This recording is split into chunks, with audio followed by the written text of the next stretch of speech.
საფრანგეთის თავდაცვის მინისტრმა სებასტიან ლეკორნიუმ 27 თებერვალს ბლუალებრიულის აეროდრომზე ფრანგული წარმოების აროკის პროპელერიანი უპილოტო საფრენი აპარატის პროტოტიპი დაათვალიერა. საფრანგეთი მუშაობს საკუთარ დაბალბიუჯეტიან შორმანძილზე მოქმედი დრონების შემუშავებაზე.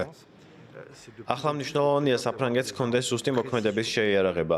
ობიექტურად რომ ვთქვათ და ისტორიულად ჩვენ გვაქვს ასეთი შეიარაღება, რადგან ჩვენ კარგად ვითვისებთ ინოვაციას. ეს გვაძლევს კომპლექსური რაკეტების წარმოების საშუალებას, რომლებიც ძალიან საიმედოა, თუმცა ძვირია. ჩვენ ეს ვიცით, რადგან ეს ხარჯებთან არის დაკავშირებული. ჩვენ ჩამორჩებით უფრო მარტივ სეგმენტში, რომელიც მასობრივი წარმოების საშუალებას იძლევა. საქმე არ არის მხოლოდ რაოდენობაში, რადგან ჩვენ არასდროს ვიზამთ იმას, რასაც რუსეთის არმია აკეთებს, მაგალითად, რომ ავიღოთ ირანული დრონი და ბრმად ვისროლოთ უკრაინული სკოლის მიმართულებით. წარმოებელი მიზნად ისახავს უპილოტო საფრენი აპარატის პირველი სატესტო ფრენა ამ ზაფხულს განხორციელდეს.